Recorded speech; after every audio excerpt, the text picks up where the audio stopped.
ng ulo, walang pinipili. Wala yan sa pinag-aralan o estado sa buhay.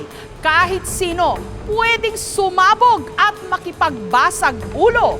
Lalo pa sa Pilipinas, kung saan marami ang maiksi ang pasensya at marami rin ang asar talo.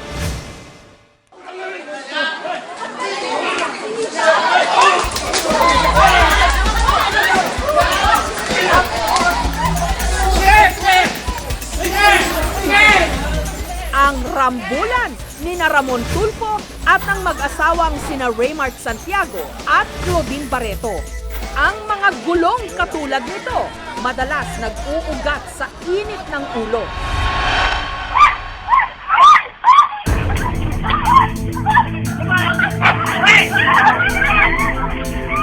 Pero hindi naman daw ito nangangahulugan na marami sa ating mga Pilipino basagulero. Kailangan nating isaalang-alang na hindi lang ito nangyayari sa Pilipinas o sa mga Pilipino. No? Ito ay isang worldwide phenomenon. Yung mga kalakaran, skewed o pabor sa iilan, hindi pabor dun sa layunin ng iba, talagang dudulo yan sa conflict o sa konfrontasyon. Ano, inatakbo kami sa labas, di ba? Ngayon, at dito na yung 4 mga pulis! Yun nga lang, marami sa ating mga Pilipino, mataas ang amor propyo. Huwag na huwag mo lang hihiyain o kakantiin ang pride. At siya, maghahalo ang balat sa tinalupan. Ang Pilipino talaga madaling ma-offend, pero hindi sila palaaway. Ang nangyayari lang, kaya lang sila napupush doon sa level na nakikipag-away na sila. Kasi pag yung kanilang mismong pride na invade mo na ng todo, that's the time na talagang lalaban sa yung Filipino or magre-react ng Filipino most probably in a violent way. Mainit ang panahon, kaya mainit rin ang ulo ng marami. Yung pagiging mainit ng ulo sa siyensya, may environmental factors. No? Halimbawa, bakit iinit ang ulo? Maaaring hindi ka komportable. Yung discomfort, nagmumula yan sa weather, no? Nagmumula yan kung meron kang sakit, may dinaramdam ka. Sa isang pag-aaral ng Ateneo de Manila University taong 2010, tinukoy na ang pagiging sentimental daw ng mga Pilipino at pagpapahalaga sa mga taong malapit sa kanya ang mga pangunahing dahilan kung bakit marami sa atin napapaaway. Ang Barangay 176, Bagong Silang, sa Caloocan, isa sa pinakamalaking barangay sa buong Metro Manila. Dito, laganap daw ang mga away. Mula away mag-asawa hanggang bangayan ng magkakapit-bahay.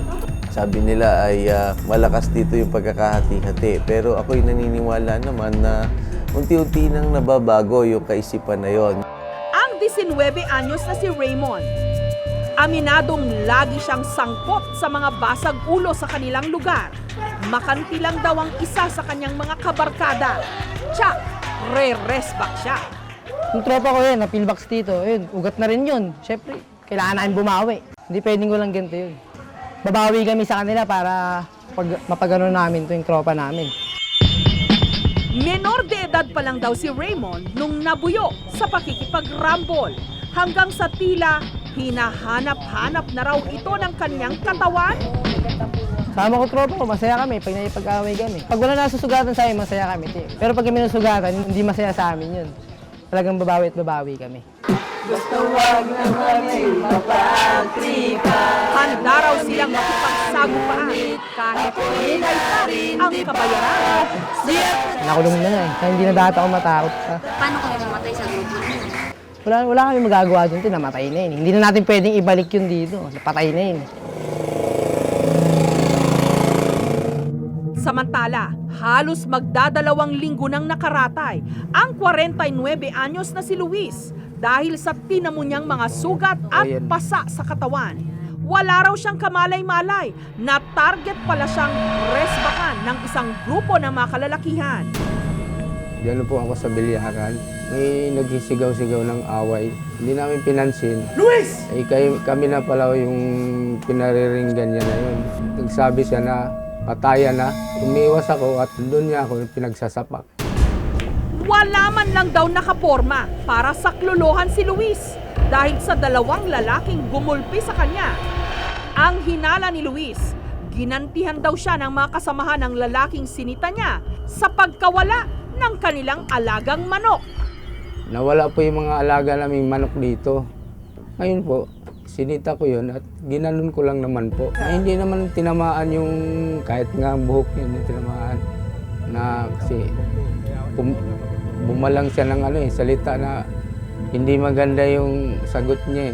Kaya ginanon ko siya. Pero hindi naman tinamaan. Dahil daw sa pagkakabugbog sa kanya, nabali ang isa niyang tadyang, nagkabukol-bukol ang kanyang ulo, at namaga ang kanyang mukha.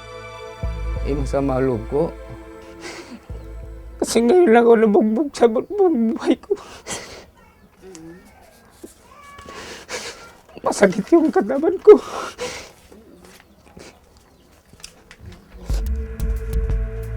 At kahit pangaraw siya ang agrabyado, wala raw siyang balak magsampa ng asunto o maghigante. Magsasakripisyo na lang daw siya para matuldukan na ang gulo. Maging ang mga simpleng kwentuhan kapag nabahira ng mali siya, maaring maging mitya ng gulo. Sanay na rin daw ang mga tiga-Tondo sa madalas na away sa kanilang lugar nang dahil lang sa chismis. Ang magkapit-bahay na Teresa at Geraldine, dahil sa pinagsangasangang mga kwento, naging mortal na magkaaway. Ipinagkalap daw di mano ni Geraldine na pabayang ina si Teresa. Kaya nung nag-cross ang kanilang mga landas, Yera patani na. Time ng birthday ng kumare ko, hindi ko rin akalain na imbitado rin siya. Huwag kang sinungaling, alam ko, ikaw nagsabi doon. May pruweba ka ba? Naiingit lang yun, hindi ako yun. Pinaano ko rin sa kanya, bakit ngayon ko lang naman naging tao kung makapag-live ka sa mga anak ko gano'n. Pinapakinggan ko lang lagi sinasabi niya. Ngayon ka lang laging tao, sabi niya. Sabi ko, parehas lang tayo. Binusang siyang alak sa mukha. Pagtayo yan, nabunutan ko siya.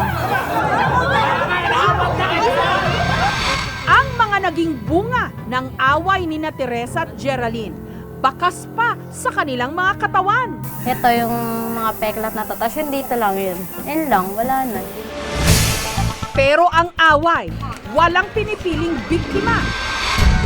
Sa Taiwan, pati ang mga matataas na opisyal, madalas magsuntukan at sapakan mismo sa loob ng kanilang lehislatura. Samantala, ang bugbugan sa airport nakarating na sa korte at may iba na ring mga nadamay. Patunay na ang init ng ulo hindi nakalulutas, nakakapagpalala ng gulo.